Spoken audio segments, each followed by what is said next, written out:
What happened to the drummer? Come on, drummer, play the drum. Hallelujah, hallelujah, hallelujah.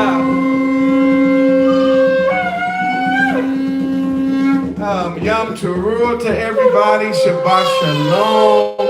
And we are coming live, and it's just, I can't even explain. You know, we haven't been on camera for like, you know, maybe an hour more, and we've been singing, and we've been shouting, and we've been praying, and just meeting one another, and we want to say to the whole world, from Sisters Oregon, Shabbat Shalom. Come on, y'all, Shabbat Shalom. Come on, one more time, Shabbat Shalom. Shabbat Shalom. Hallelujah. Jazz, come on, let's start off with giving Yah praise. And no, you trumpet blowers, stay up here. We're going to blow that trumpet a few times while this song is going. Hallelujah. I see you all coming online. And welcome. We're going to have a good time on this holy Shabbat. Hallelujah. All right.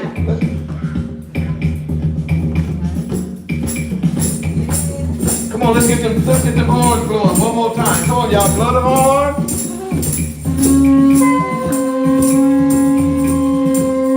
Beautiful, beautiful.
Hallelujah. We did a thing yesterday online. If you haven't seen it, it's titled The Feast of Trumpets, and I talked about it's time to wake up Jacob. So if you haven't seen the video, last night we put it up, so you want to check it out. But that's why these horns is blowing, and we give all praise, honor, and glory. Let's do the Shema Yisrael.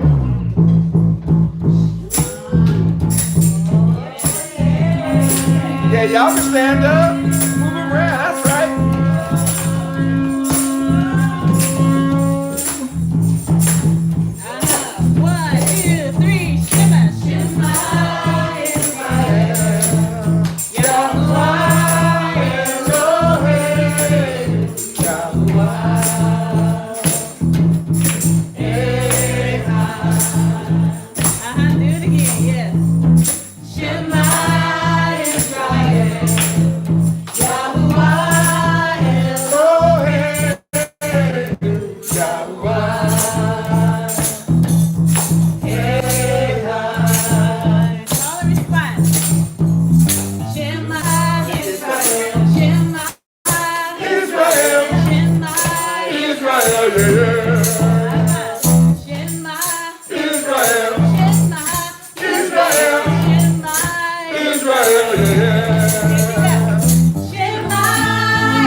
Toda Rabah. And of course, you know, that's Jasmine that's leading.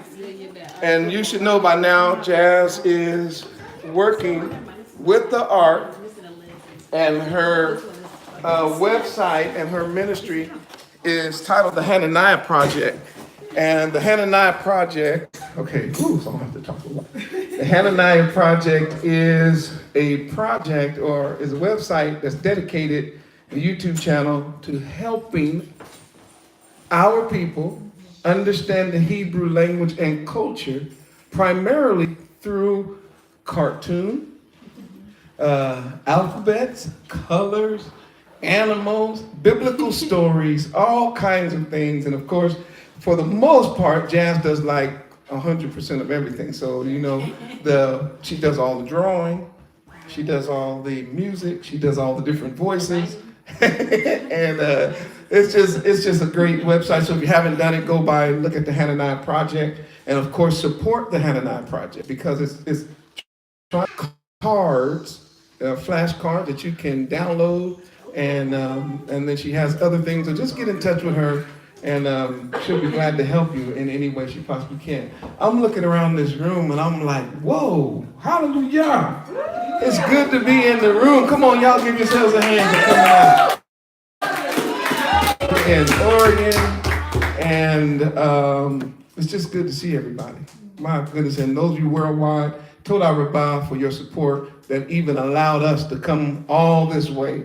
Had to get airline tickets, we had to drive in, we got hotels, we got food, all the stuff. But because of you, we're here in Sisters, Oregon. I didn't even know there was a Sisters, Oregon. And so, but that just proves something about the ARK. And that is, it's not about numbers for us. It's about going to where our Hebrew brothers and sisters are, and it's about helping to wake up Jacob all over the world. Hallelujah.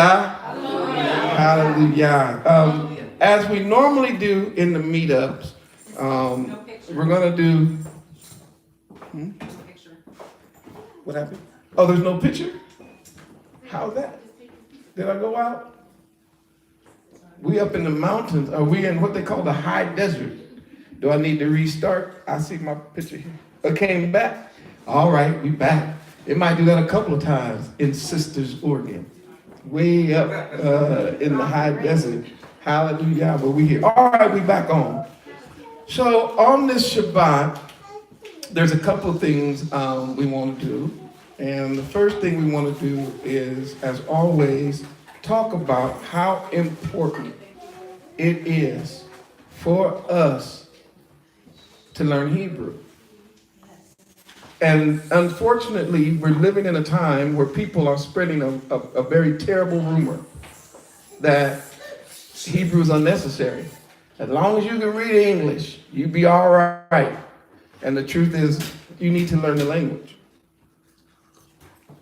Because the biblical culture is, or I should say, the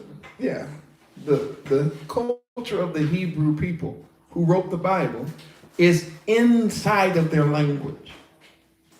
They were able, or I should say we, our ancestors were able to retain and keep their culture because they kept their language, and their language has in it the culture. So we learn what kind of culture we lived in, we had, based on the language of the Bible. When you change a person's language, then you also can change their culture. When you change their language, you change their culture, you can change their behavior. And by fooling with the letters and by fooling with the language, you got people who will pick up the Holy Bible, six books that I hold in my hand right now, and hand this to you and tell you this is telling you you don't have to obey Yah. Imagine that. But that's how far language has gotten in the, away from the root of the Bible, that somebody can literally hand you a Bible and tell you, this book is about you no longer have to keep the laws, statutes, and commandments of the Most High. That's what they tell you this is about. They'll give you this book and say, this is about a man, and they'll say his name is Jesus, who got you out from under that mean old God the Father, because they don't know his name.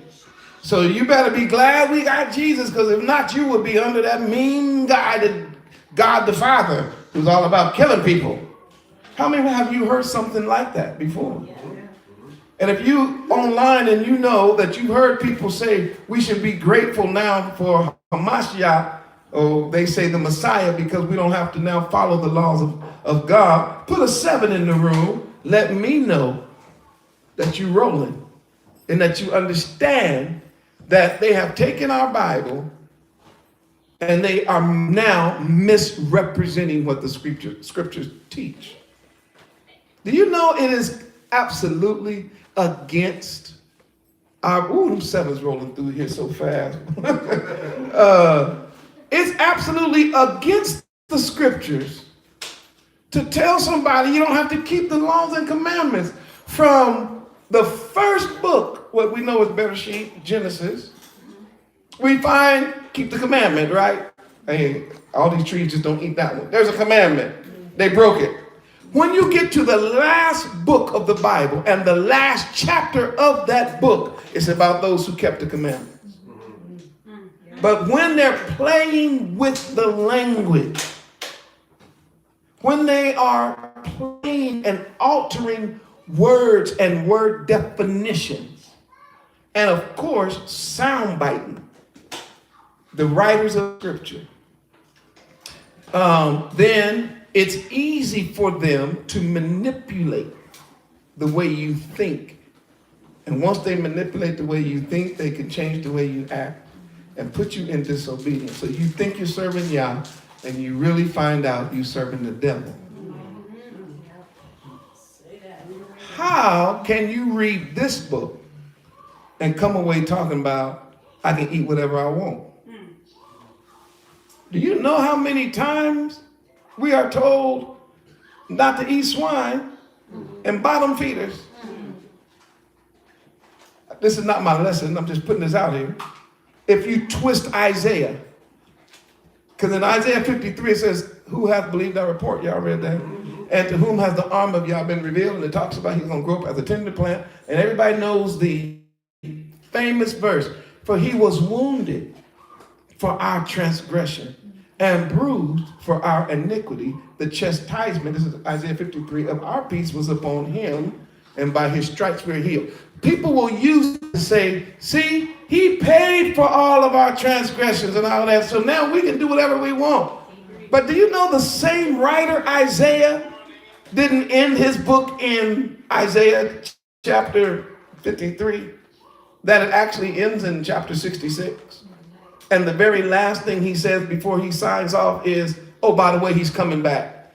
And everybody who separated themselves under the tree eating pig feet and having and pig ear sandwiches and pork chops and hot dogs and got shrimp gumbo and all that, when he comes back, he's going to kill them all. This is after he wrote Isaiah 53. And I think it's in them teens, Isaiah 66. Start reading in them teens, and you're going to see where he's going to literally tell you that. If he comes, he's going to destroy you. So here's the point. You can't soundbite our writers. You can't pick and choose what part of the writer you like and then kick out the parts you don't. If you understood Hebrew, you would understand that's a violation of Torah. But it also violates the very language of Hebrew. The very language of Hebrew stops you from soundbiting people because Hebrew has to make sense. It's concrete. Do y'all get that? I've said this a million times. It's concrete. It has to make sense because the language is built on things that you can still see, that you can still touch, that you can still experience, that you can still go out and, like right now, it's raining, right? There is a Hebrew word for that, yarah. And the idea is where we get our word Torah. And what does rain do? Rain comes down from Yah to bless the earth in order to give us water, but to grow the crop and all that. And it's the picture of Torah. Nobody on planet Earth that got real good sense would say, rain is done away with. We in the New Testament, we don't need rain no more. Rain came down from a mean God, and now we're under a real sweet and soft God that says, no more rain. Really? So to the Hebrew, see, that would never fly, because the Hebrew knows that the word for Torah and the word for rain have the same exact root. So if we're not going to get rid of rain, we're not going to get rid of Torah, because they both bless us. Did that make sense? So in this first part, we're just going to be looking, just this first part of the Shabbat, it's going to be a little longer than normal Shabbat. We want to look at how this language carries in it our culture. So if you're ready to proceed, put an 11 in the room. If you're going to go forward, put an 11, 1 in the room. I know everybody online is ready. Y'all in the room? Y'all ready? Yes. So this is what I want to do. This book right here, I need you to open it. It's called the Ancient Lexicon. Most of you now have it. Here you go. Most of you have it because we've been telling you to get the Ancient Lexicon. If you don't have it, it's okay. And you can also download it.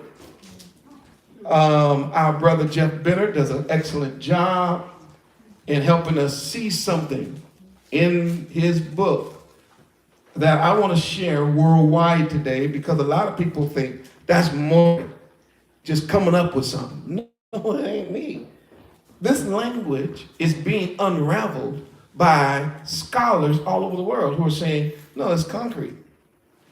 And yes, it has the culture. So watch this.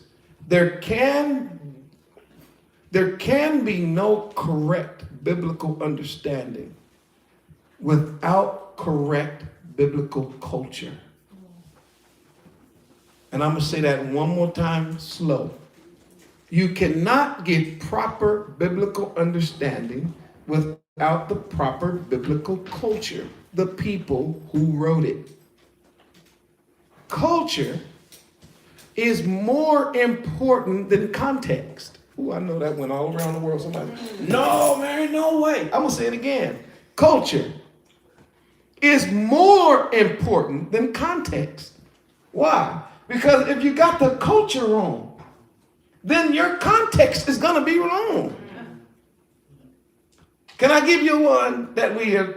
How many of y'all went to church in this room back in the day and celebrated Christmas? How? How did you do that reading scripture? What did they tell you? You don't need to know. Huh? You don't need to know Jeremiah 10. Okay, they didn't even know that deep. How were you studying this book and doing Christmas? Just think about what they told you. It's not deep. Huh? There you go. They said it was Jesus' birthday. And then where did they go to prove it? What book of the Bible did they go to prove it was his birthday? Matthew and two books. No, not John. Matthew and Luke. They went to those two letters because they figured that was your context. So they said, now here's his birthday, and here's all the people celebrating his birthday, and that's why we get trees and I almost said bunnies. That's why we have trees and gifts and mistletoe and little elves and Santa Claus, and that's why we put wreaths on the doors, and that's why we have balls on our Christmas trees, and that's why we cut them down and bring them in the house. So they use that one thing, his birthday, to introduce to you all of these activities that are absolutely foreign to our culture. And in a very real sense, we were warned against those practices. The culture was against it. You don't. So in Hebrew, I don't want to belabor the point. In Hebrew, you will not be afforded the luxury of your ignorant room. because the very letters and the language itself removes the stupidity and the ignorance. Now that you all are conscious, you look back on Christmas and go, how did we mix the incarnation of Hamashiach with the pagan rituals of Tammuz and Baal? See, that is horrifying to us now because we studied the culture. We went, that practice is not even in the Bible. That's not our culture. What was we doing? We knew all the songs and we ate a pig with pineapples on it. Like that was going to make it better. Pineapples can't clean skunks and pigs and beavers and swamp rats. Just put a little pineapple on it. If I'm making sense, and you understand that they could pull that off, they could pull it off on you because they never took you to the original language and showed you the original culture. Please put another 11 in the room. I just want everybody to be on the same page. How did they get you to do that? And you were going to church and you were carrying your Bible.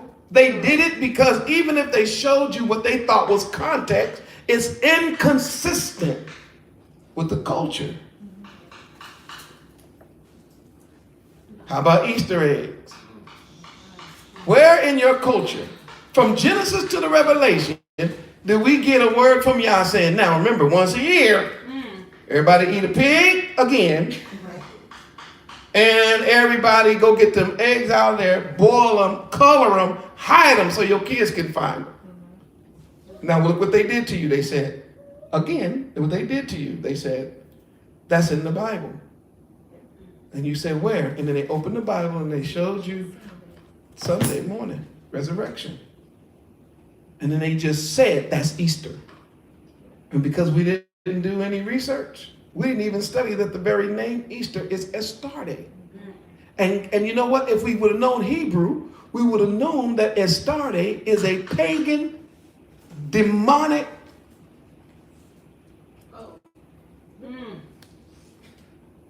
whole demon. I don't know how to explain it.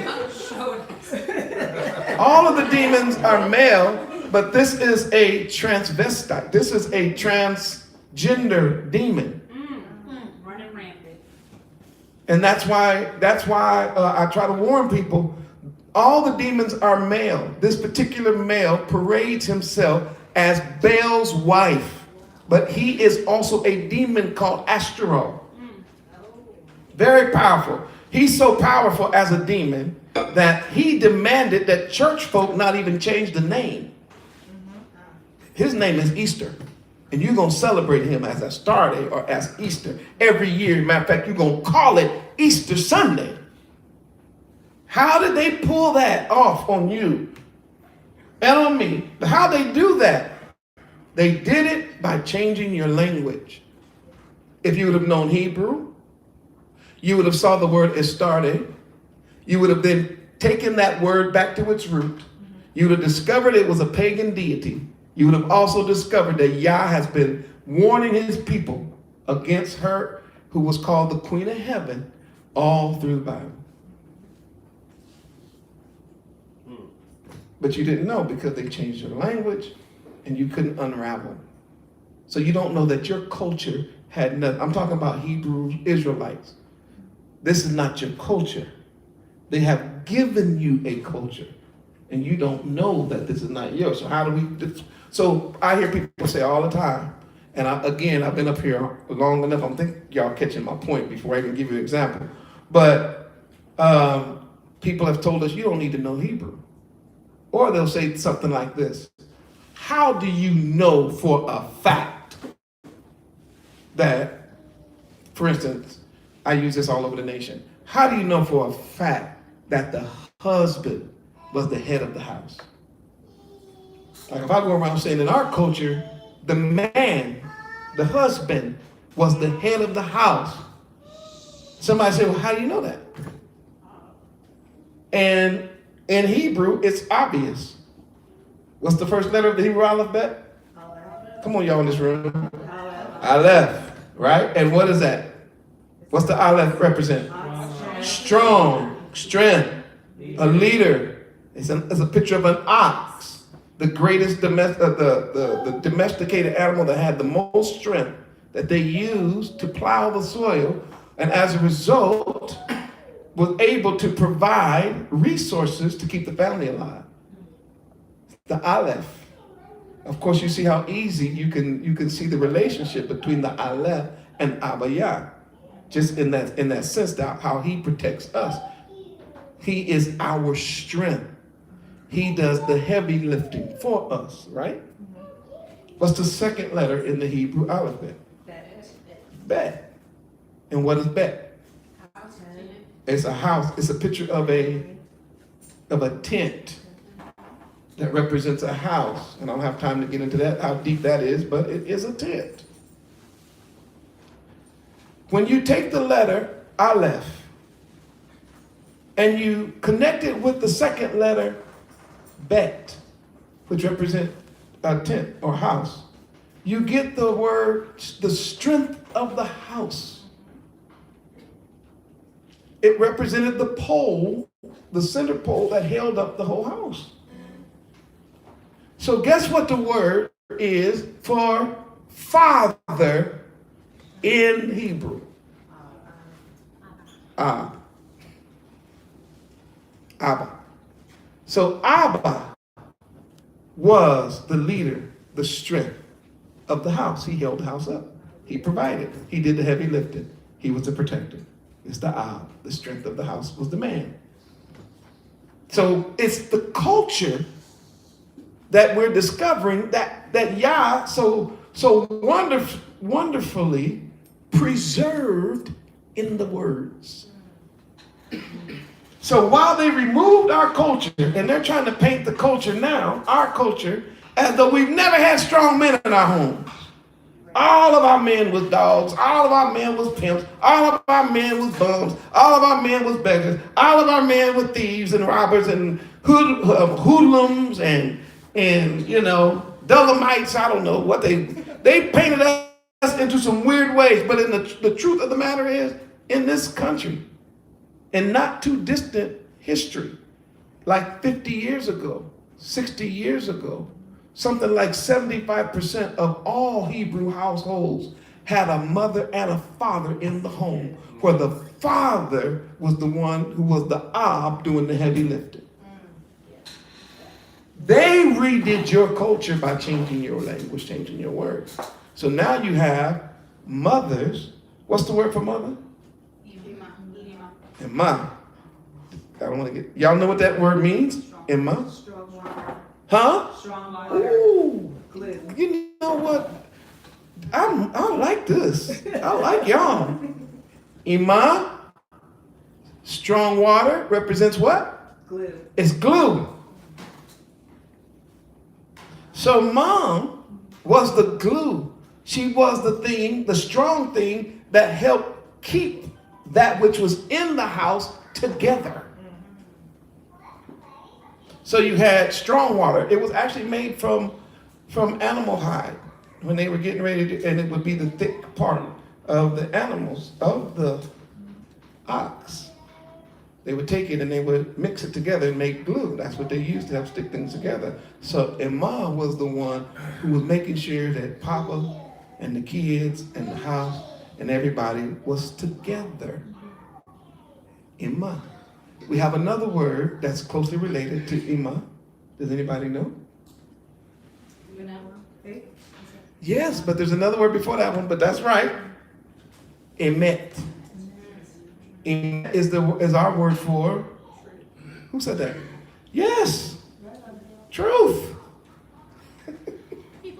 So you see how, according to the Bible, according to your language, you understood a little bit about your Emma by understanding the language. Because the language of Emma represents, should be also truth. Do y'all see that? Yes. And then, of course, you brought up the word faith, which is emunah. So again, mom has the mother, the house, she had a real important role of keeping the house, watch this, strongly connected to Yah. She understood that. Based on the language. I'm not even dealing with sociology right now. I'm just saying if you just knew Hebrew and you studied the language, you would go, oh, you know what? The father is the Ab. He's the, as a matter of fact, he's Abba. He's the one the house looks to for protection, for provision, for hard labor to help keep. But watch what's happening now.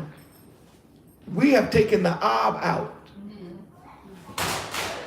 So the Ab comes out the house, right? The pole, the stronger the protector. And what has happened since the Ab has come outside of the tent? Man, the tent's crashed. And if y'all don't know that there is a big difference between, say, the way our houses was 50, 60 years ago and where we are today, you will see that they lied when they say there's no difference between a father and a mother, that a mom can be both mother and father. You're going to see it's a lie. Check out the stats of prison in those days and look at the stats concerning our people in prison today. As a matter of fact, we could do that with all the stats. Because you had an Ab and you had Imam. And they worked what? Together. All right? So how do we know that? Because of the language itself. You do need to know language. All right? Let me also share, let me back up here, because I want to show you what you all already have. It's just going to help. If you have Jeff Benner's book, I want to spend a little bit of time talking about that right now. Some of the stuff I went over because Jeff Benner took out time to actually go over to what we call our Holy Land. Some people say it's Asia. When we went to Israel and we looked on the ticket, they said we went to Asia.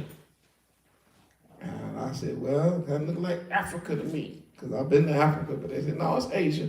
All right, it's Asia. I ain't got no arguments with that. Because Asia just means east. And at the time of Hamashiach, all the Asians were what we would call today black people. The original Asians are all black. You can just look it up. Type it into Google. You don't have to take my word for it.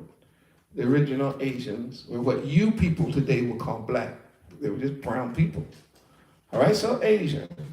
And where was I going with that whole Asia thing? I was talking about our culture.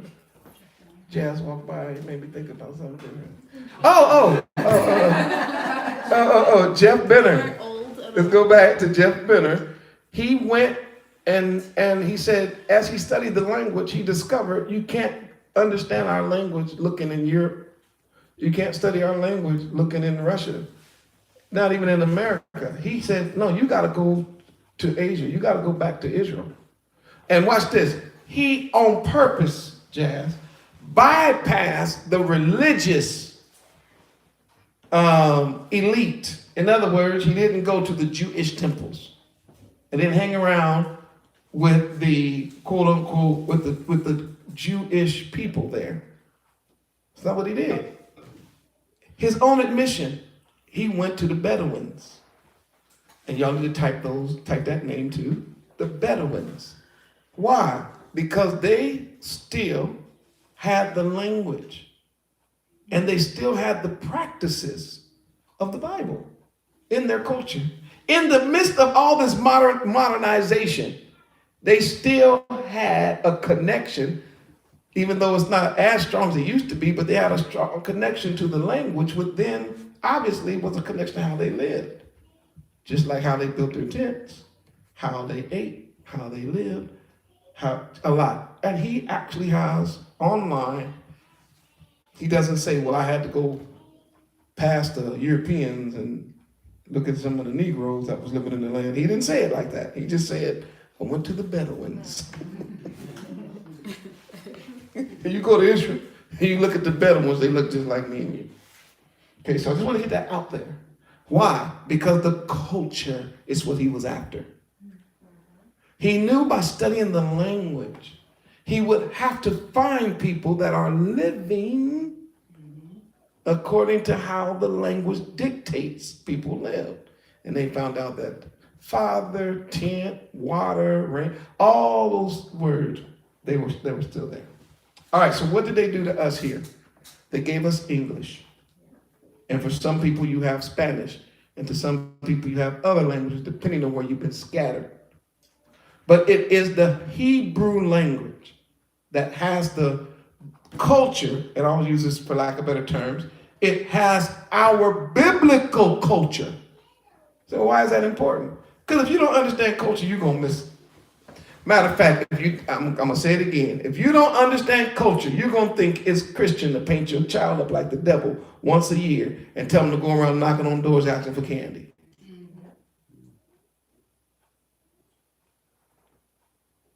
So I want to show you how he deals with this. Now, I'm dealing with an online copy, so I don't know if the pages are going to equal your pages, but I want you to go in his book, if you have it. If not, just take notes, where it says part 2, Hebrew thought. I just want to talk about that because he speaks on this. Hebrew thought. In the world, past and present, there are 2 major types of culture. Not my words. I'm reading out of Jeff Bennett. Now, I say it all the time, but I need you to see that I'm not the only one saying this. He said there are 2 major cultures. East, which is Hebrew, such as today in the Oriental cultures of the Far East, and West, that's Greek. Write those 2 down. This ain't got nothing to do with being prejudiced. He's making a factual statement. In the world today, there are 2 ways of thinking, primarily Eastern, which is the Hebraic way of thinking, and Western or Greek. Greeks and Hebrews think different. They understand things different. You got these cultures, the way they live, their views based on their culture is different because of their surroundings, lives, and purposes in the way that would seem foreign to one another. In other words, what's normal for one group would be like, what is that? Do you get the point? Mm-hmm. And what is strange to one culture might be the norm for the other. So when you study Hebrew, one of the things that we start to see is a lot of stuff that we think is normal. We're going to find out when we study Hebrew, a lot of the way we think is wrong. Mm-hmm. Now, here's what's scary. There's a lot of things that we, at this very moment, believe was right and actually are wrong. So when you think you're doing right, you feel good about it, right? I'm on my way to the kingdom. And actually, you're wrong. It's backwards. Is that the hump? Oh, it might be. Unplug everything except my mic. Somebody said it's a hum that's being picked up. They said the picture's blurry too. I don't know if we can do anything about that. Okay, I'm still good, Jazz. One more. Nope.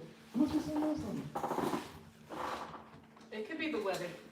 The what? The weather. Okay. All right. So let's continue.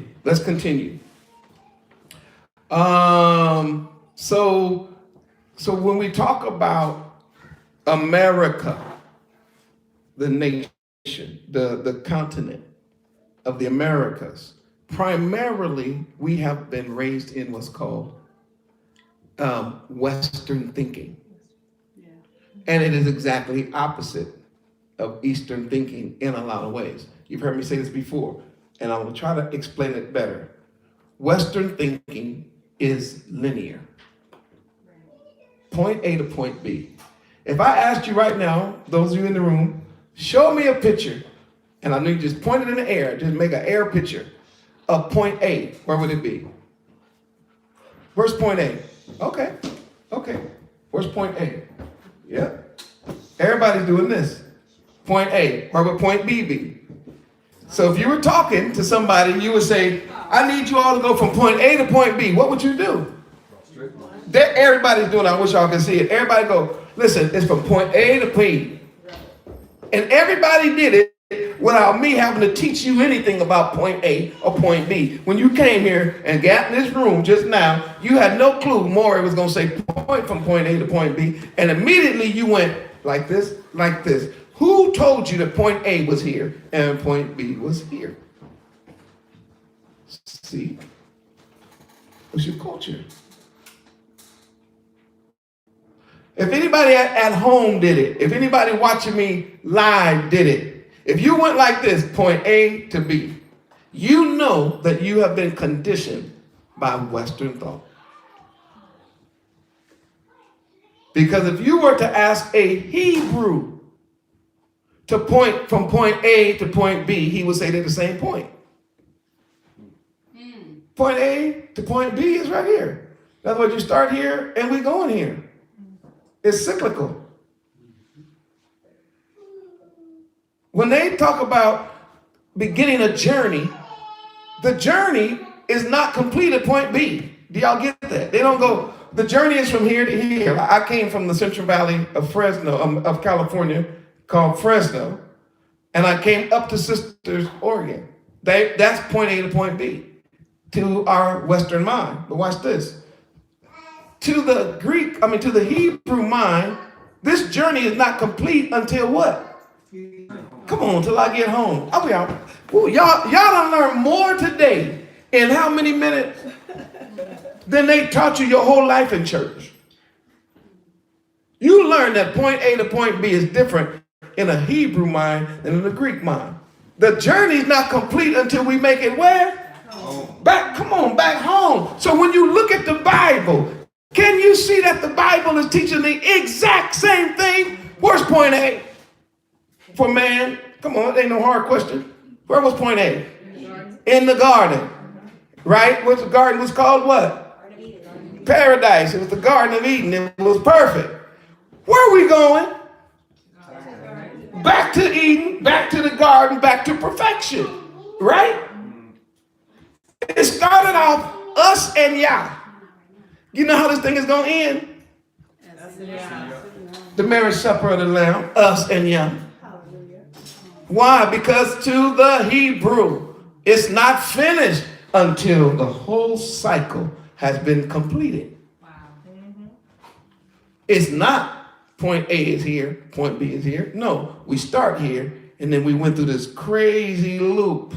Ups and downs, valleys, good, lows, high, down. And the ultimate aim is to be back in relationship with our Abba. Let me give you the book. If you read 2 Corinthians, you're going to discover Paul literally says that Yah has given us the work of reconciliation. What does that mean? It means we were together.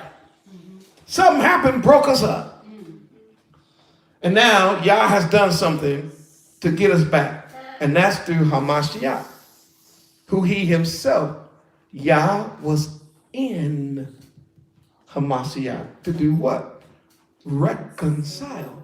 In other words, without him, we can't get back to point A. So what he does is that he makes a way for us to return to the Father. While I'm over here, I'm having too much fun, so let me use another one. If I was to ask you about time, and I ask you, mentally now you already know where I'm going with it, and I said, put down minute 1 and minute 10. Most people would go, okay, 1, 2, 3, 4, and 10. Right? You would do it like that. You would be linear because that's the way you've been trained to think. Probably nobody in here, even though you have a clock on your wall, nobody thought immediately to go around. When I said count minutes from 1, nobody thought to go around. Your brain made you go in a line. That's Western thought. And Western thinking will always put you in a line. So David, this is the truth. When you think Western, then this side, like if I'm pointing to you guys, I'm going this way, right? Start where? This side is dumb. This side is smart. This side is dark. This side is light. This side is ignorant. This side is educated. This side is stupid. This side got it all. This side was on a horse. This side is driving a Maserati. This side, they was digging in dirt and busting rocks and making marks, right? But on this side, man, we got iPhones and computers. So do you see how Western thinking moves you away from the simplicity of your relationship with Abba Yah? In other words, it moves you from being real. Because to be honest, the relationship that was established with Yah in the beginning is more powerful than our relationship with Yah now. Well, how is that possible? Because the people didn't think in this way. They knew that real wisdom was understanding your past. They knew that real wisdom was dealing with the ancients. They knew that real wisdom was watch this, redigging the wells that you know have water.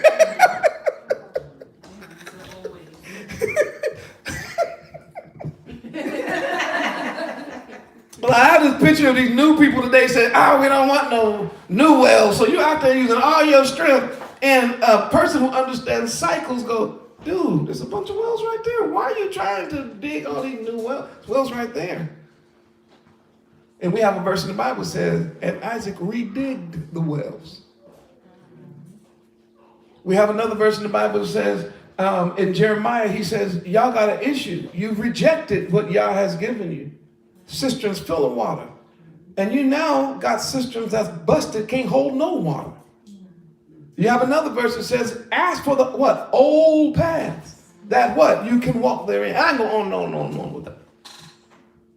So all I'm trying to get you to see is that you have been conditioned that anything that was behind you is stupider than you, dumber than you, slower than you.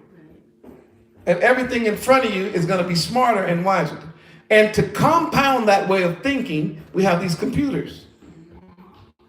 So now a child, 7 years old, think they know more than their parent who's 47 years old because that child can play Fortnite and you can't. See? The male said, I don't even know what Fortnite is. So now they go, you don't know that. You don't know how to do this. You don't know how to do this. And then they'll say this, because you old. So now, I want y'all to hear something. Now we got the mindset that what they're saying is, you're here in the back. And we're up here in the front. That is a Western way of thinking. It's Greek. And therefore, you can always change the rules because it's always for the better. You think it's for the better. But in the Bible, it's not like that. In the Bible, we're always being taken back. Always being taken back. Okay? Just wanted to put that out. All right. Let me also deal with the second part. So that was Hebrew thought, and we're just looking at two major thoughts. Second thing, write this down.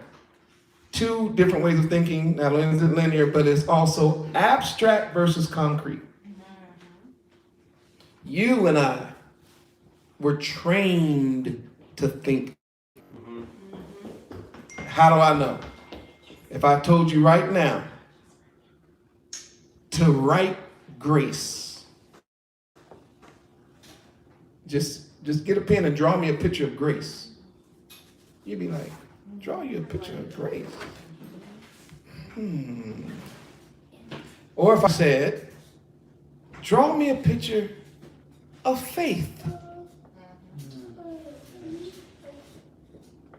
Y'all would be struggling to draw a picture of faith. You would be like, what do you mean draw faith? Now, here's what's funny. You all have used those words your whole life. But you see, because you cannot actually draw it, something in you is short-circuiting right now. How will I do that? How will I do that? Because your brain is trying to grab something to hold on to. If I said, draw me a picture of love, and if y'all draw me a heart with an arrow through it, we're going to have some issues. Because first of all, that symbol is a pagan symbol anyway. That comes from a demon of lust that shoots arrows of adultery and fornication through the hearts of innocent people who are normally loyal to their partner. When this half animal, half man, which is a result of bestiality, shoots the arrow of lust into the heart of the loyal, it makes them unloyal. And that's what the symbol comes from. The arrow through the heart means your heart was cool at first, then it got shot through. And now it's all jacked up. So that's where that picture comes from. So those of you still putting that symbol down as love, stop the foolishness. That's not the picture of love. I just gave you 3 words, right? Yeah. And you can't draw any of those. But if you know the Hebrew words, you can draw all 3. So let's start with the first one. Grace. How do you spell it? Oh, let me ask the question. And Jazz, you can answer. I know some of you study. You can answer too, nephew. What is the Hebrew word for grace? Chen. What is the picture of, how would you spell it? Het nun. And what is a het? It's a wall. And what is nun? A seed. All right. So if I told you to draw a picture of a fence with a person behind it, could you do it? Why? It's concrete. If I say draw a fence, you can draw a fence. So to Hebrews, grace is always going to mean that fence that protects that seed, which is that person. Always. So when you hear about the grace of Yah, it's always going to be something about him setting up, watch this, a wall of separation. So it is only by the wall of separation I'm able to keep Torah. Because Torah's inside the house. And it's the lack of Torah that got me in trouble outside the wall in the first place. Why would I want to come into, I ain't got no Torah and I'm dying. The owner of the house see me running for my life. I'm about to die. He invites me into his wall where there's food enough, there's clothes enough, there's protection, and all of that on the inside. And I say, now that I'm in, I'll make my own rules. He would be like, get your you know what out of my house. Even though you got in by grace. Because in the Hebrew thought, grace is the wall of separation that protects and continues the seed. All right, here's another one. What about the word, what was the other one I gave you? I said great faith. Emunah. How about that one? What does that word mean? I gave you a little bit of it earlier. But emet is what? Truth. Emunah, you add what's called a vav. Or it's really properly wa. A wa is a tent peg. It's a nail. It's a fastener. Faith is a fastener to that which is true. Faith fastens to something that's solid, true, unmovable, like the earth. What'd you say? Where do you put the tent peg? In the wind? No. Do you just build a tent and then put the peg and just nail it into the wind? No. No, you nail it into that which ain't moving. So that when the wind blows, the whole tent doesn't fall apart. So if I asked you to draw a nail, everybody in here could draw a nail. That's our Hebrew word for faith. And because it's related to emet, it means that there's no such thing of faith without truth. There's no such thing of faith without Torah. And there's no such thing as faith without works. I think I told you all this a million times. I'm going to tell you 1,000,001 till we all get it. When you walk by a tent and you see that peg in the ground, it ain't just in the ground. No. Go talk to that peg. Say, peg, I need to talk to you. That peg be like, hold on, I'm busy. What are you doing? Man, I'm trying to hold, can't you see I'm trying to hold this tent? You're like, man, you just look like you were just sitting there. Okay, that's what you thought. You try to be this peg. And I dare anybody to try it. Try holding the rope. Tell me how long you can make it. Hold it yourself. See how long before you end up getting weak and letting go. That's why you need a peg into the soil. That's what our word faith is about. It's not random. It's not how I feel. It's not hope in my brain. No, it's that I'm going to be fastened to Torah by the power of Yahuwah. I have other words. My mind be running 100 miles an hour. But I'm fastened into the soil by the very hammer of Yah. So it is the pressure that Yah puts in my life that helps me to get more fastened to Torah. See that? A peg is more useful on rock than sand. Ooh. Ooh, good. That's why I like hanging out with the youngsters. See, man, it's way, way more solid and useful if it's in a rock, that peg, than if it's in sand, which means one solid truth, right? So you get the picture now of the different ways we think. When somebody say, I have faith, it could be for anything. I have faith I'm gonna get this job, okay, but you ain't qualified. I got faith I'm gonna get this job, but you don't have. Then you be like, oh, forget it. Because now when it doesn't work out, you mad at God. And I'm using that term on purpose because your faith wasn't based on nothing. So you just mad. And the reality is, faith without works is dead. It has to be fastened to something. And it has to be fastened to truth. Okay, so I gave you one more word, and that was the word ahava. I gave you love, and I said draw love. It's hard to do it. But if I said draw a tent, or draw a man taking care of a tent, or walking toward a tent, could you do that? Everybody in the room said, yes, I can draw a man walking toward a tent, or I can draw a man taking care of a tent. You know why you can draw it? It's concrete.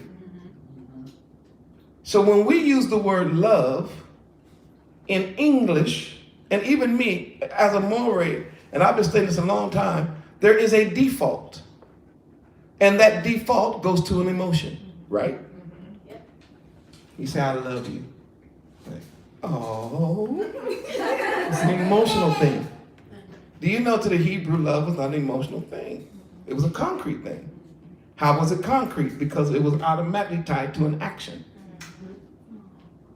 It was what you did that proved the love, not what you said. So if a father walks away from his family talking about, I do it because I love them, it's exactly the opposite. He's saying, I have a feeling toward them, but I'm not going to take care of them. I'm not going to watch over them. So in the scripture, that's not called love. That's called hate. And how many of you all have children? And I've heard this philosophy. You shouldn't, if you really love your child, you shouldn't spank your kids because that's violent. See, the Bible doesn't support that. The Bible says no. Real love is when you're willing to discipline your child and not let them run around and do their own thing, because if you leave them to themselves, they're going to end up in trouble or in prison or in the graveyard. Whom Yah loves, he what? Chastens. He chastises those whom he what? Loves. Ahava, not emotion. Ahava. It's his house. So it's the very love of Yah that chastens you so that you don't die and go to hell. But you don't understand your Hebrew culture, so you don't understand that Ahava always has to do with how the father is toward the house. Because, watch this. Ahav has in it the bet. It's just a soft bet, which makes a V sound. So ahava is turning towards the house. That's what love is.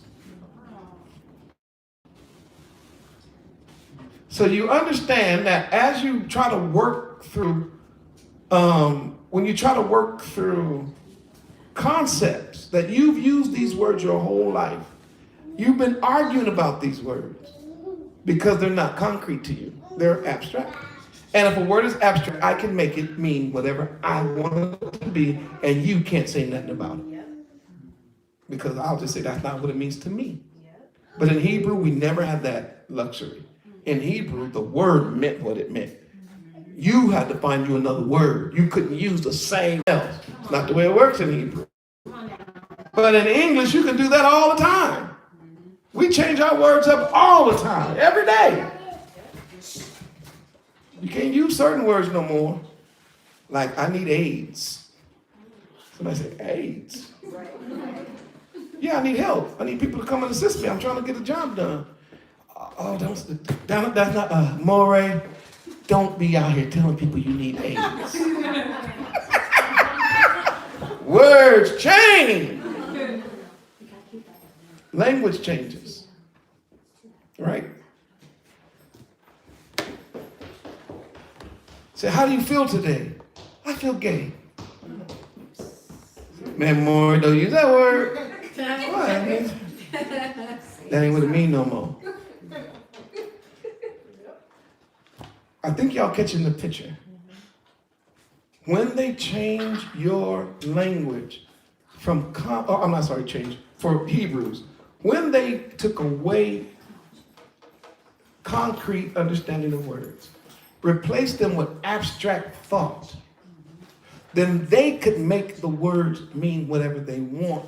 That's why they had you worshiping on Sunday. Because they said the Shabbat just means rest. And it don't matter what day you rest, as long as you pick a day. Do you know that's not anywhere in the Bible? Nowhere in the Bible it says you just pick any day to rest. Because who in here knows? I know he does. Y'all can answer. Who knows what the number 7 is in Hebrew? Anybody know number 7? Look it up. If you don't know it, look it up. That's what we're here for. I want to show y'all something. What is the number 7? Anybody online got it?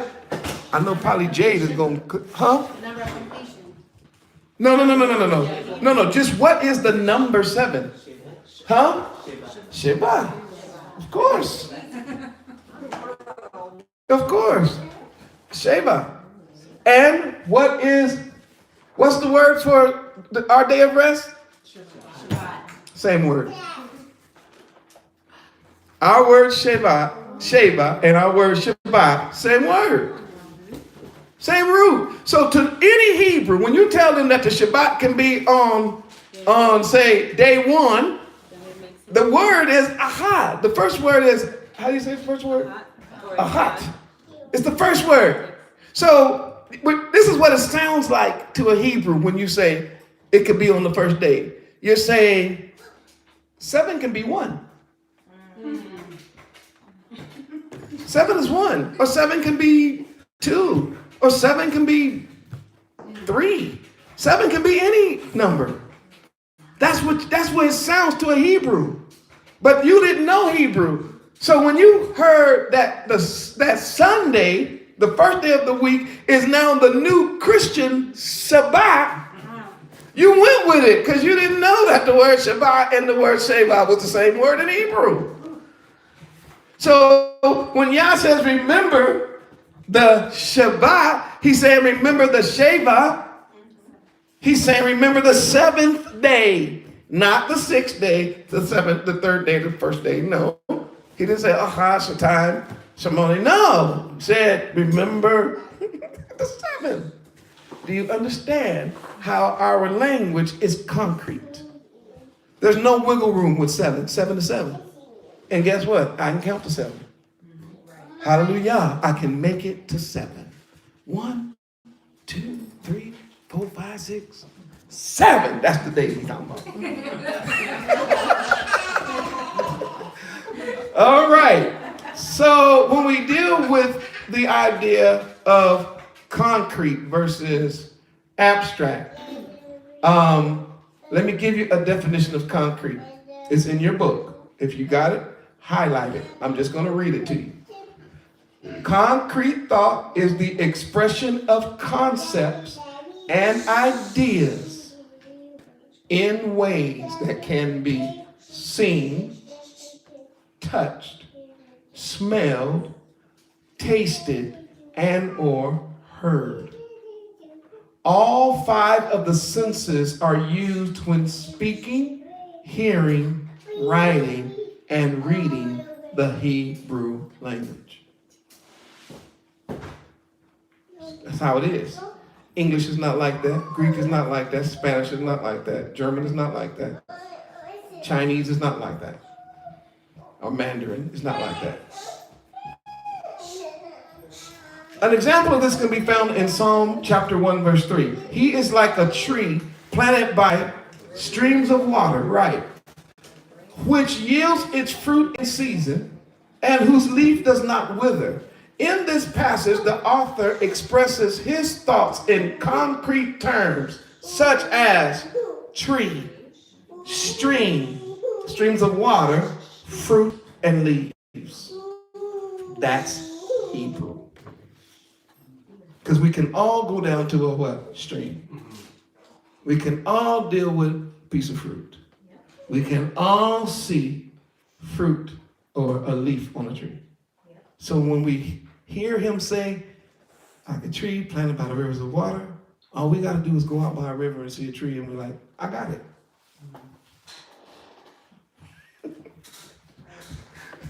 You're wrong. I know you watching right now, you and Karen. What was that thing you just sent me with, who was that guy? They just interviewed him, Terrence something. And he gave an answer and nobody could understand what he was saying. That is a perfect example of Greek thought. You can say anything. All right. So there are times, very few times, when some things are abstract, but in Hebrew thinking, that's not the way we do it. All right. I'm number 3. Appearance versus function. Very important. Greeks are concerned with how something looks. America is about looks. Hebrew is about function. Hebrew can almost care less about how something looks as long as it is functioning properly.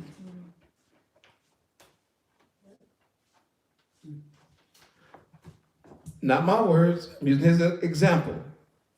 If I say, give me a description of a pencil,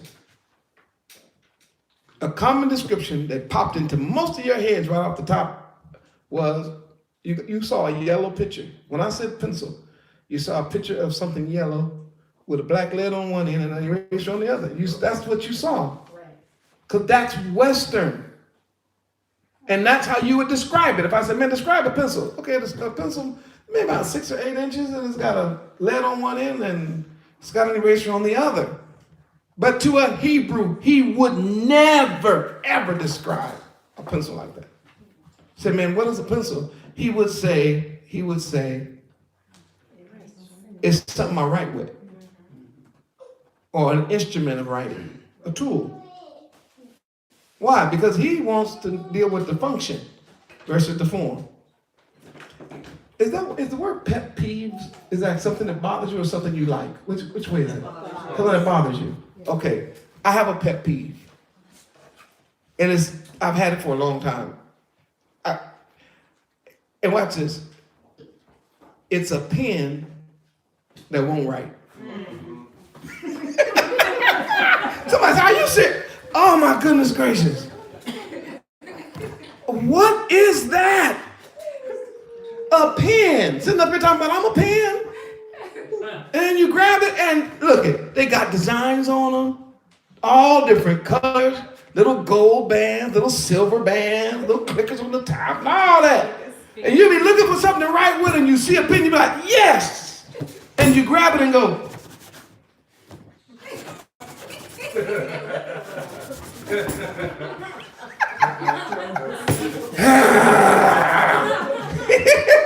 Then you shaking it, tapping on it. It's an evil pen. A pen, what'd you say? Now it's an evil pen.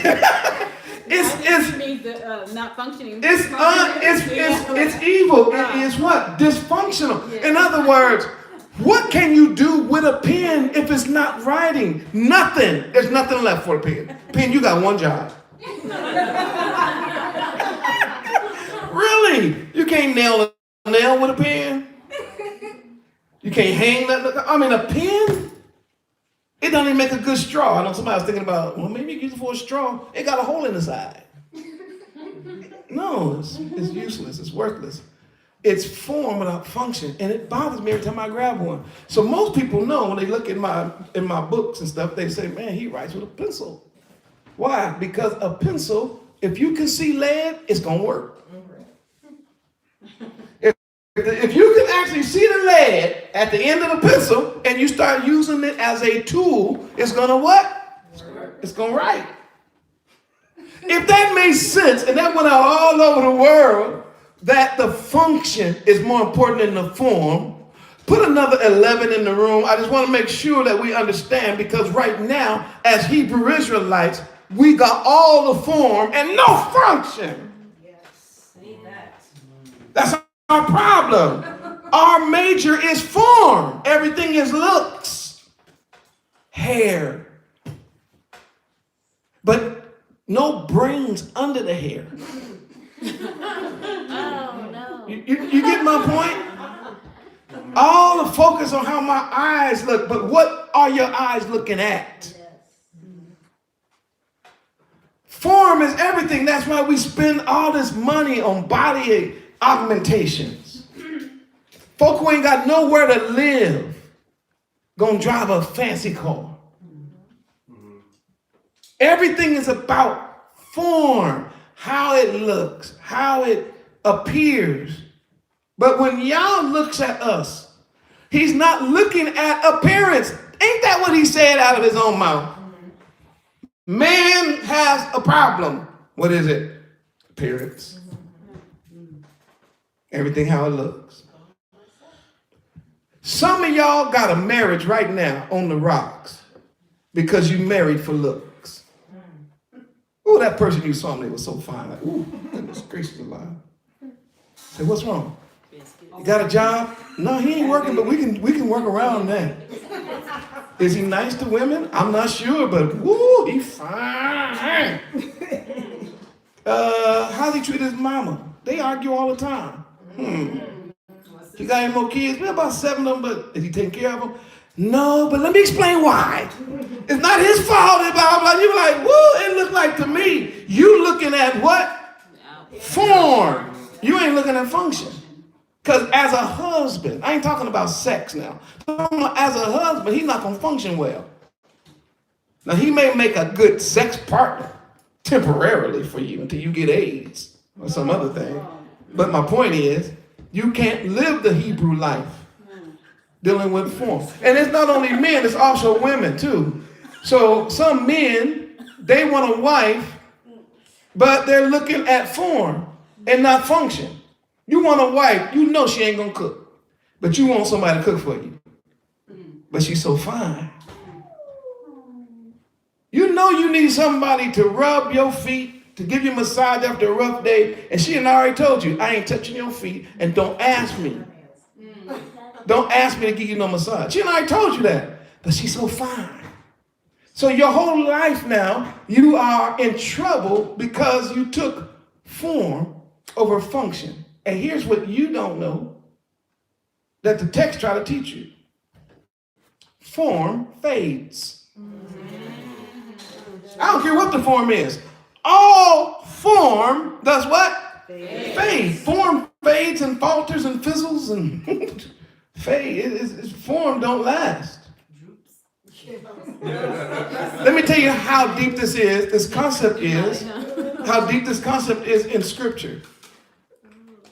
Paul, writing on this, Apostle Paul, literally says for the woman to let her adorning be on the inside.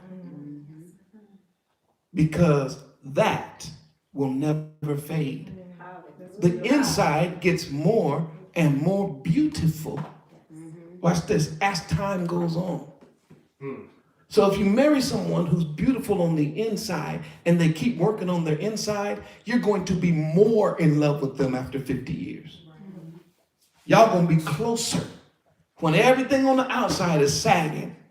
Just being honest. You wouldn't trade her or you wouldn't trade him for the world. And the reality is, I've seen this too many times. When two people really find that inner beauty and inner love, not external, but inner, which we don't see a lot these days, and they live together for a long period of time, when one dies, often the next one ain't gonna be far apart.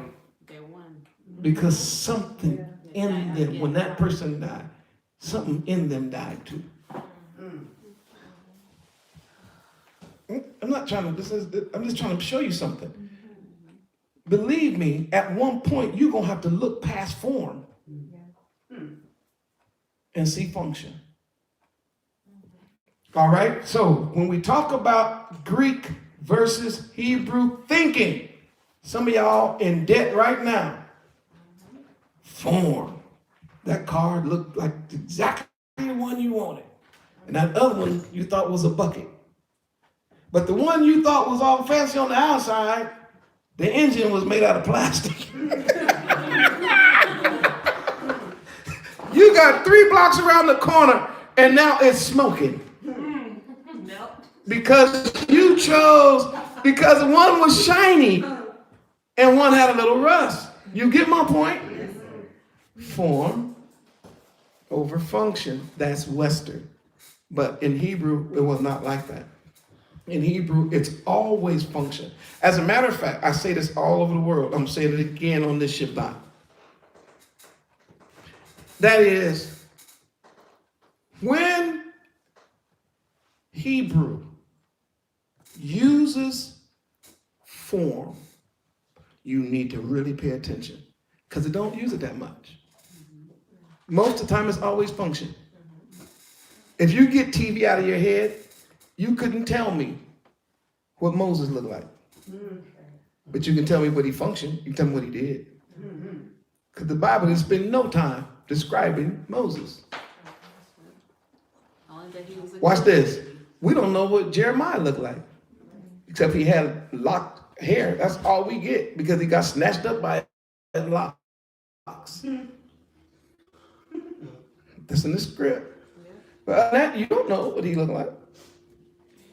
Isaiah, Joel, all y'all drawing blanks because there's no TV shows with those. Do you see why I'm mentioning that? Do you see that there's no form given to you of these people in the Bible? That's on purpose. Hebrew is not into form. Hebrew is into what? Function.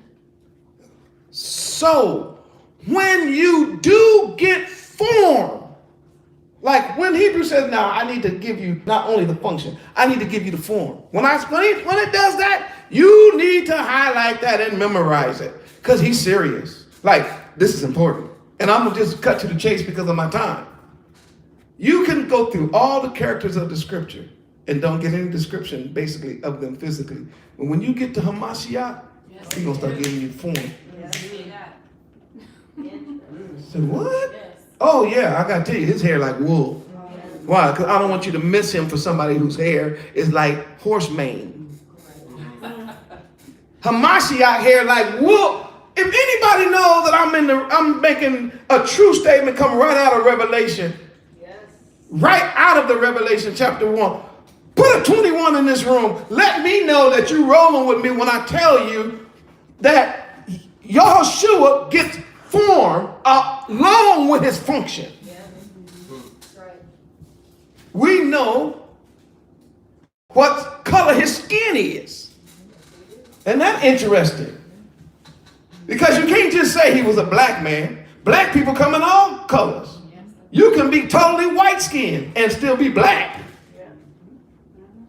So we know that that's just a term. That's a byword. And I'll deal with that. I'm going to deal with that later. That word black, we need to get that out of that's really an insult. The word ain't black. He is, anybody know the scriptural definition of the skin color of Hamashiach? Burnt brass.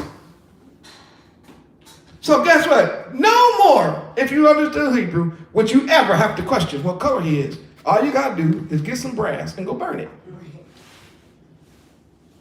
That's it. Simple. And you go see take brass, put it in a fire. Take a penny. Take a piece of brass, put it in a fire. Bring it out. That's what he looks like. Why did we get that description? So that you wouldn't follow a false Messiah when he comes back. Because he's not Caesar Borgia. And we would have, if we knew Hebrew, we would have automatically rejected that picture of blonde hair. Why? And and listen, Europeans who are watching me and all white people, y'all know I love you. It got nothing to do with prejudice. And this is ahava love. It's not prejudice, it's fact. Blonde hair in scripture represented the first stage of leprosy. From that point, the only question is this a clean leper or a contagious leper? You look at the hair to see if it turned blonde. There's only one step after that. Keep watching. Did the whole thing go blonde? Oh, he cool. Is it just a patch? Go over there. We're going to examine you a little longer. Blonde hair, according to scripture, is a sign of leprosy. Hamashiach does not have blonde hair. Hamashiach have hair like lamb's wool. And then he said it's white. And that's interesting because when Hebrew's hair turned gray, it turned white. Does that make sense? How about his eyes? It says in English, flame of, like what? Flame of fire. But the word is ish. And the word ish, that comes from the idea, we did this online, you chimed in. The idea is the little man in the eye. But the picture is just the black part of the eye. He got black eyes. You look at his eyes, they're black, not blue. How do you know? You know Hebrew. The word for black. And the word for fire. And the word for eye. And I did it when I dealt. If y'all are confused about this, go back and watch the video titled The Apple of His Eye. Great teaching. Told everybody. Did y'all get the picture I'm trying to make? So that phrase, apple of his eye, and then John seeing Hamashiach with his eyes like flames of fire, because we don't know Hebrew, we don't know that he's using the same words.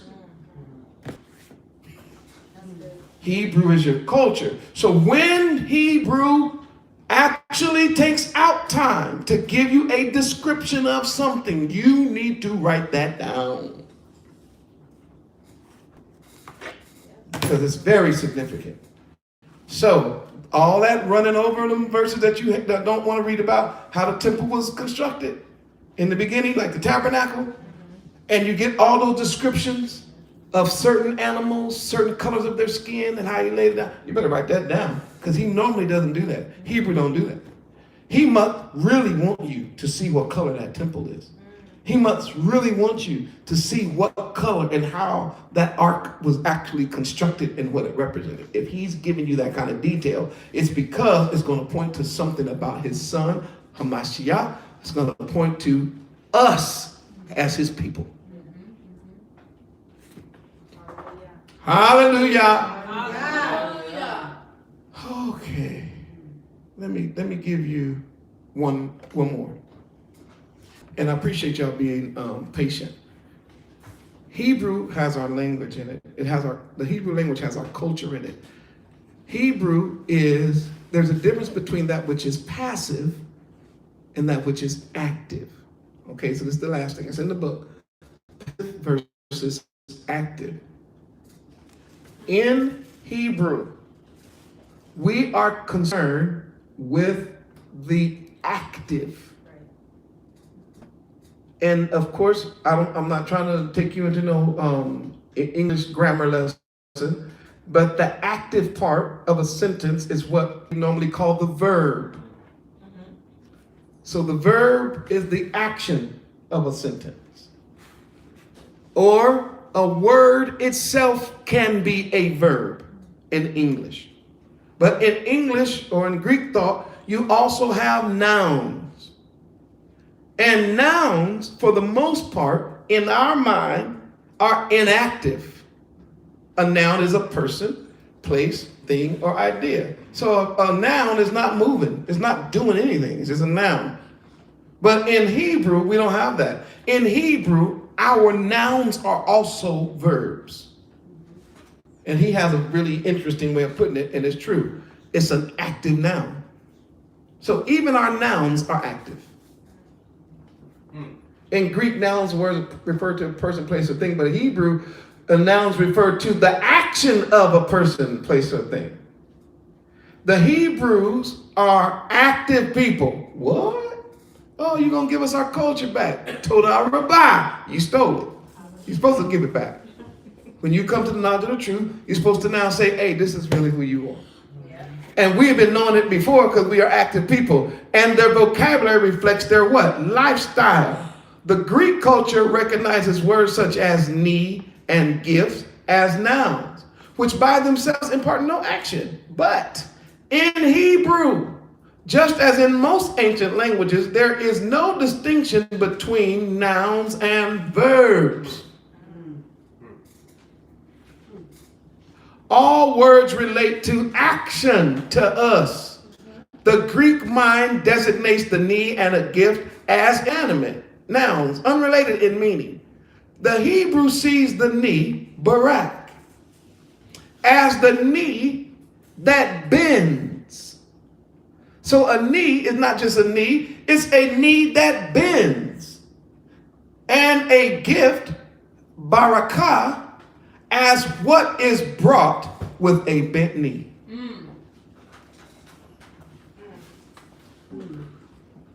I've got a lesson on this, on the idea of what we call blessings. It's very, very interesting about Yah. When Yah blesses us, quote unquote, a barakah, right? Please understand that it's not necessarily what you want. It's what you need. And Yah's blessings to us, whenever he deals with us at all, it's always a bending down. Why? Because we are below him. He has to bend I like to use this word. To deal with us, Yah has to stoop. You get off your high horse. He has to stoop down to you to do anything for you. And we see it every day. I got a little niece running around here. I think she just fell asleep. I'm good at putting kids to sleep. But watch this. You can't deal with her standing tall and trying to hand her something. You better bend over. And when you do that, you're stooping to her level. If you want to talk to her, you got to squat down and talk to her. Why? Because you're taller than her. You're bigger than her. Right? So when Yah, who is, I'm talking about way, way greater than us, deals with us at all, understand something. He don't need you. You need him. Right. Amen. And when he does bend down to your level to talk to you about anything, you need to take exactly what he says to yourself and be good with it. Watch this. Here's what I mean by that, nephew. Here's what I mean by that. Part of Yah's blessings to us sometimes is taking things from us. Y'all better hear what I'm saying. I said sometimes.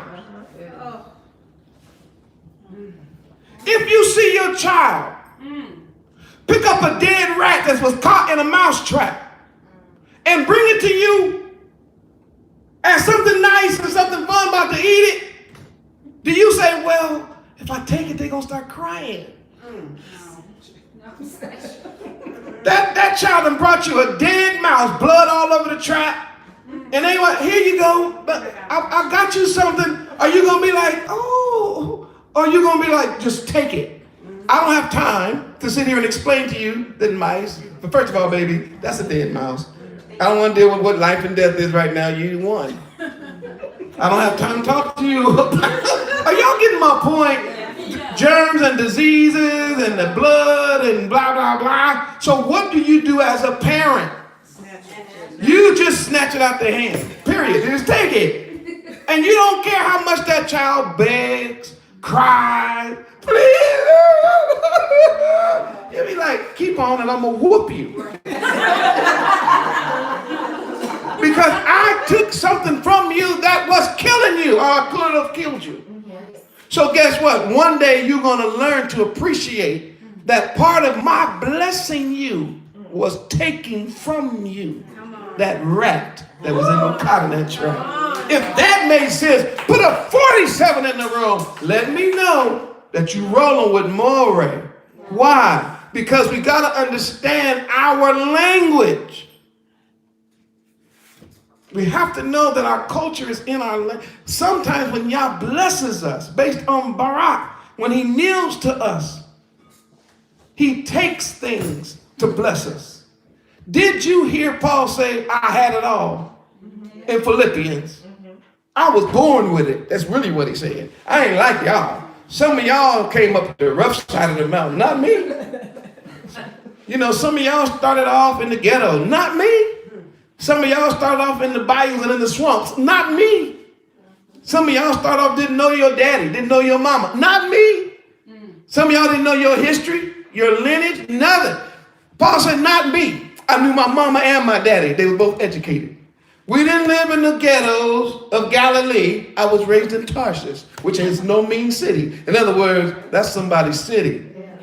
He said that concerning learning Torah, I was raised in it. I'm a Pharisee of Pharisees, which means my mom and daddy was Pharisees. I was top of my class in school. I didn't flunk out. Like, see, a lot of us only got negative testimony.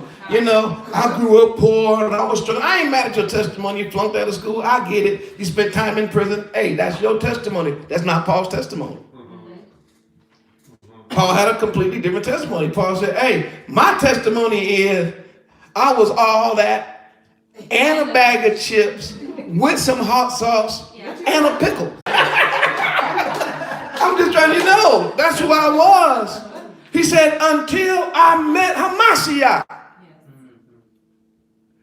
And when I met Hamashiach, I suffered the loss of all things. Watch what he said. But that which was to me loss was really great game. Yes, it was. Why? Because in the Hebrew culture, we didn't only look at getting something as being blessed. We looked at anything that comes from the. Oh, I'm about to shout. Do you remember what Job told his wife? She said, curse y'all. Why? Man, you was rich. You had all them kids. You had family. You had power, houses, land, animals. And now look at you. All the children is gone. All your friends are putting you down. You stink. You're about to die. You're broke. You're poor. Cuss him and die. I can't stand to see you like this. And Job was like, okay, woman, I got a question for you. Should we only receive good from the hand of Yah? And not bad? It's still his hand. It's the same hand. He said, and maybe you forgot something that I have not forgotten. What is that? What is that, Job? I came into the world naked. I came here with nothing. And I'm leaving here with nothing. He said, Yah gives, Yah takes away. Hallelujah, it's Yah dealing with me at all. And I tell you what, all my appointed time, I just wait. How about that? How about I just wait? What you waiting on? I was waiting for my change. It'll come. Say, well, what if it don't come? That's all right too, even if it don't come. And I die like this, and skin worms eat my body. When my Redeemer comes, that worm going to cough up my body. The worm got to, I'm trying to tell you. So what happened? What happened if the bird, the chee-chee bird, eat the worm? And then the cat eat the bird. And then the dog eat the cat. And then the eagle eat the dog. Job said, don't worry about that. When y'all come back, he gonna touch the eagle, it's gonna cough up the dog. And then he gonna touch the dog, it's gonna cough up the cat. He gonna touch the cat, it's gonna cough up the chee-chee bird. He's gonna touch the chee-chee bird, it's gonna cough up the worm. He gonna touch the worm, it's gonna cough up my flesh. Come on. Yeah. Oh my goodness. And y'all gonna put all the pieces back together because it will be in my flesh. I will see him. If you understand that sometimes y'all's blessings are both ways, put a hallelujah 100 in this room. That's the way we thought as Hebrews.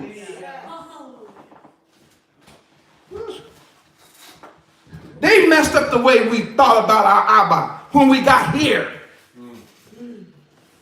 But we knew how our Abba works, because if you got a dad or a mom, or if you've been one yourself, you know that some of the best things you've ever done for your kids to keep them alive is to move stuff that they thought they wanted.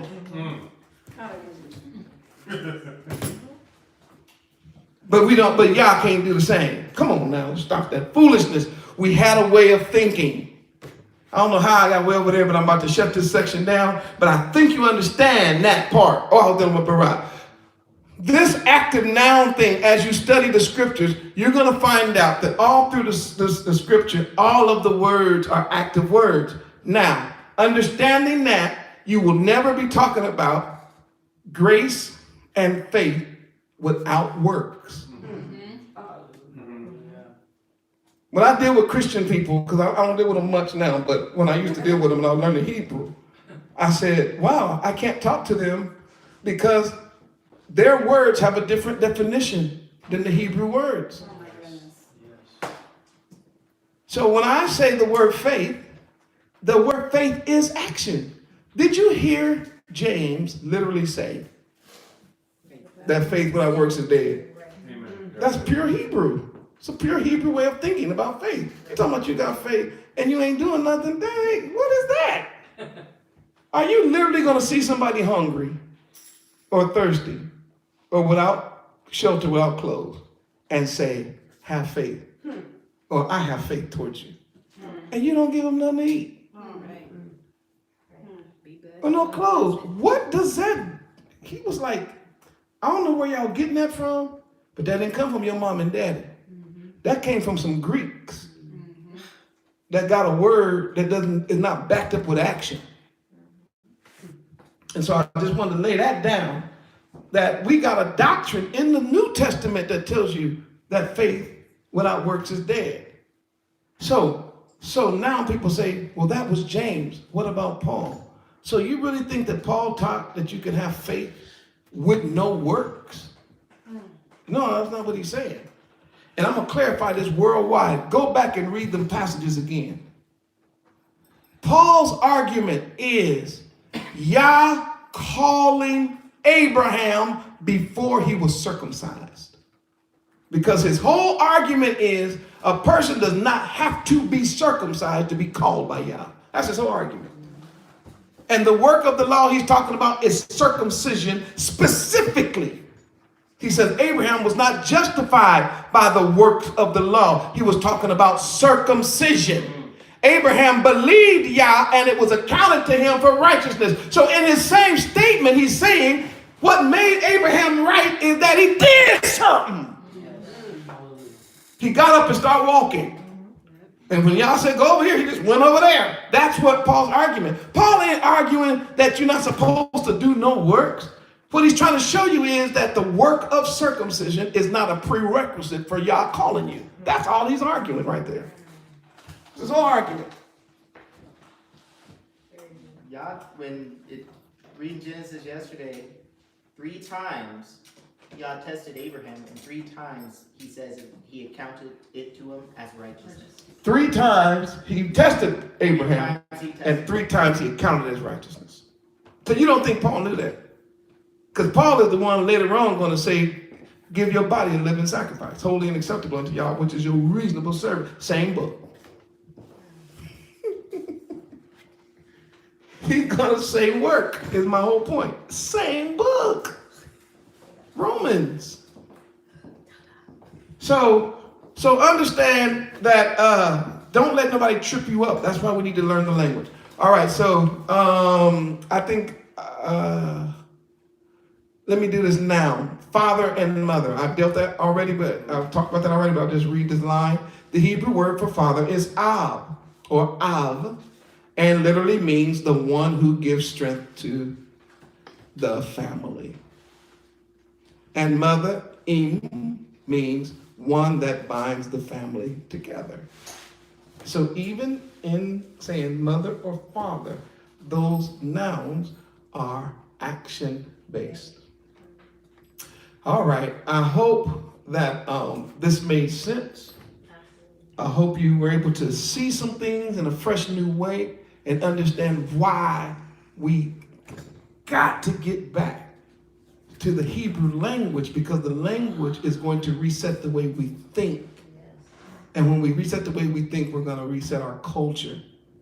And hallelujah, Zechariah make a very powerful promise when he says, and Yah is going to restore unto us a pure language. Because once he restores the language, then he can also then restore his people. Hallelujah. Hallelujah. Come on, one more time. Hallelujah. Hallelujah. One more time. Hallelujah. Hallelujah. Amen. Amen. Woo. Hallelujah. We need some music. We need a break right here. Dad, come on, go and play something. We need some music. And those of you who are online, this is a great opportunity for you to support the work of the ARK. I see you putting up 7s and 11s and 100s in the room, and y'all encouraging you. Simply go to the website and hit donate. You're helping us do this work. And those that are in the room, do y'all appreciate the ARK being here? Hallelujah. We're going to do some music, and we're going to come back with a message. Y'all want to stay tuned in? You can do that. Those of you in the room, you can get up and stretch. Jazz will give us some music, and take this time and donate to the cause. There is some food in the room if you need to grab some. And hallelujah. Toda Rabah. All right.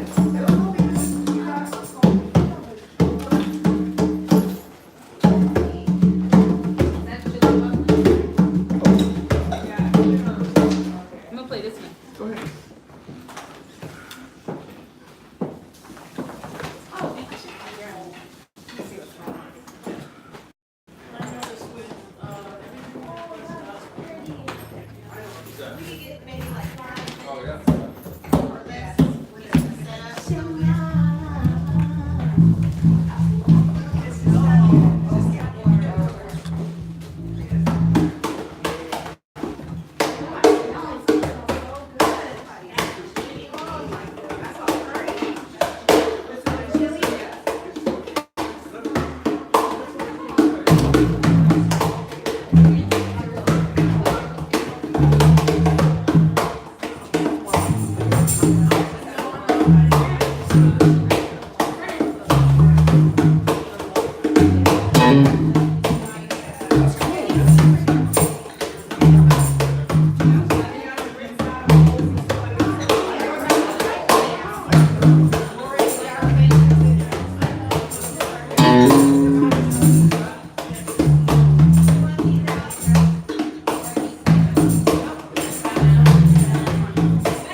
There's like three new videos. There was the Apple of His Eye. There was Under Surveillance. Yeah, remember that one? That was. But then there's the last one that I can't find it. I did the one where I think Dirty Clothes. I think that was one of them in there. Where I'm gonna mention that today a little bit. Was that the one where you were talking about Peter was talking to? It was at Pentecost, and Peter was talking to everyone that was gathered, and he started mentioning Joel. and then everyone understood the destruction that was coming. That was coming, and you went because there was like it was like I think Joel talked about the destruction that was coming by the caterpillar, like the different insects. Do you remember? Do you remember that was But that's not the exact same one that I did in. Because you started talking about the armies that were marching and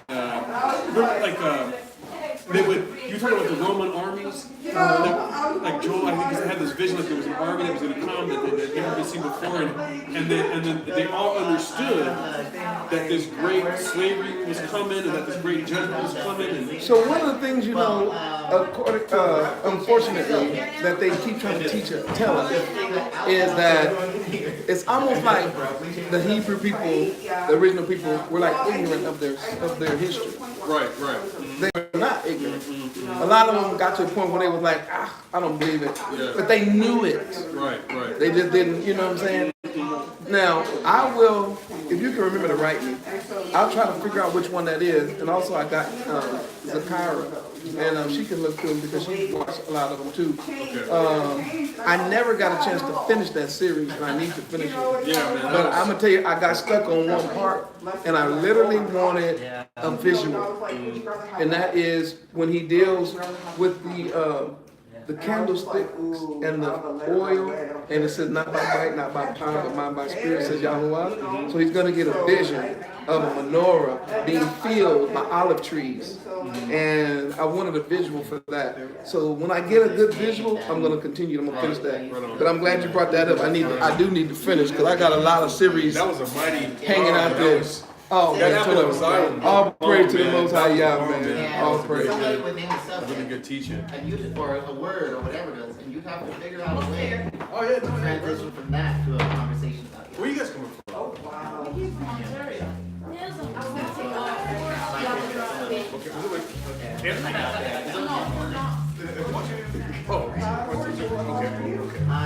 20.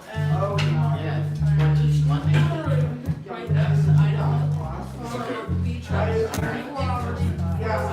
Okay. Well, I believe how they celebrated it.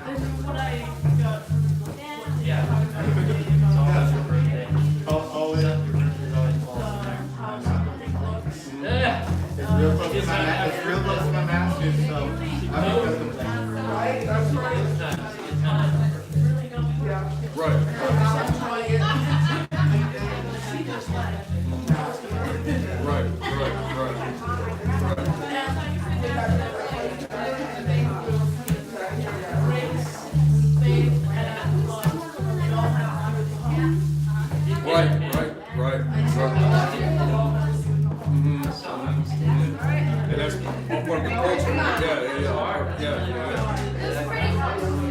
And that's all part of the culture. Yeah. So we can just tell you a little bit about the food. Right. Shalom, everyone. Shalom. Thanks. Yeah, so we have an Asian salad there. We got a chicken tortilla soup, so you can put avocado, onions, chips, whatever you want in that. There's some chili and cheese over in the corner. We got some potato salad and then some desserts here. Sisters Morgan got it laid out. All right, so let me see. You're a big teacher. Yeah, I was. Now I gotta. Okay. All right, we're gonna take this little break, and we will be right back. We're gonna be in that Matthew. Woo. We're going back in it. Matthew chapter 9. And so, applying that with knowledge now, Oh, do we want to pray makes that. over?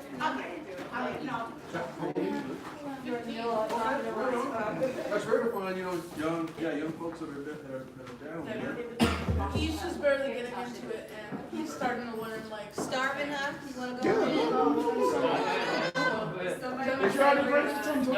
holidays, you're not supposed to be celebrating them, and he did not eat for it. Right. So he's just learning the basics. No, you do it. Okay. All right, we're gonna. I'll just say a quick prayer. Father Yahuwah, we thank you for this gathering, for the hospitality of the host family, and we also ask that you bring this food to the nourishment of our bodies. In Yahushua's name we pray. Hallelujah.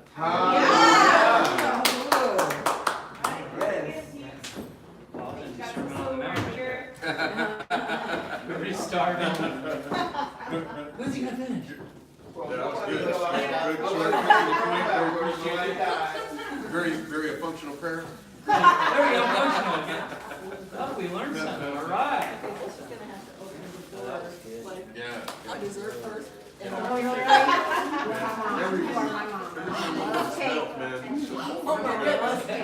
remember when I first seen him. Because I started seeing this like maybe like 2 years ago. I started seeing him show up, and I was like, there's just so many different people. Yeah. You know, people. Sometimes that's And I like heard a he did will something. bear bouquet. And then, and I was like, man, this guy is so pretty good. That's Oh, flip the script. That's what it was. That's what it was. not all of it, but. And then I was hooked, man. I can't, I just sat there.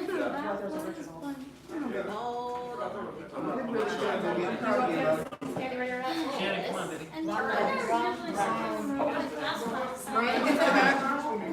Get yourself some. Morris, hey Morris, is that your truck right there? The Rachel one? I'll go to the window. Because that rain, I mean, it didn't soak the but it got, you got a little rain in there. More It didn't rain. Huh? It was raining. I did good on music parts too. What just told me just now. What you were singing? Hope it ain't on my side, hope it's Jazz's side. You do the drum? Oh, the memory? Just meet more family every day, right? Yes, Not too bad. focus on him that he's like in the area. You know what I mean? I was like, That's what's so awesome about these meetups, is that you realize there's people here. as alone as you thought, because you know, it's humanly speaking, very. Put it online. I've been working on it. No, or they. I'm not really good with technology. So. I'm not either, girl. I'm not either. We don't have a lot of bowls, so when you're done with your bowl, if you can bring it back, we can rinse it out and then share again. Yeah. Okay. And there's chili on plates already, so if you want chili.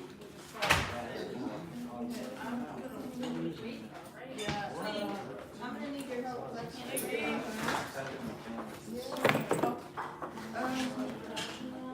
I don't know, maybe on their coffee table. Just quietly, don't wake up the baby, okay?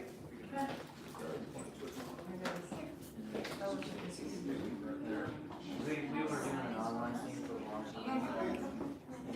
And got the comment from the others. We got reunited with him, and that's like, we all kind of.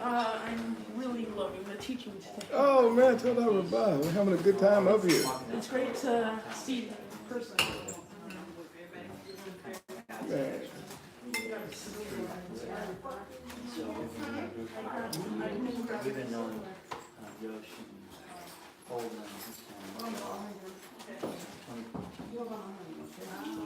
since before we, came to meet with people. So we didn't learn how to in the art. So I was after that, so that was alright. Being like, come to a place where there's like no music, people from and then learn.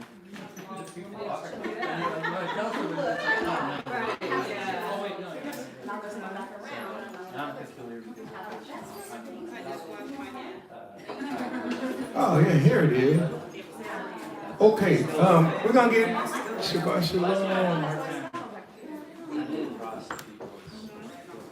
Put that back up again. I just sat down. Put that back up again.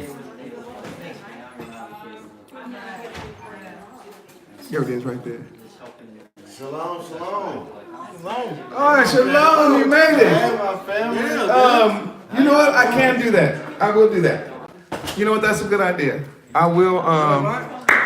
I'll put another one up. That's a good idea. So look, everybody, we're gonna do another Shabbat. If you're watching, we're gonna turn it off. We're gonna re-upload part 2, and hopefully it'll come out clearer, and we come back in. So yeah, Z, I just got your message, and I'm getting ready to do that right now. So, all right. So we're going to go ahead and go off, and we'll come right back with part 2 of the Sisters Oregon meetup with the ARK. And we're going to be dealing with the fact you can't handle the truth. Hallelujah. Shalom.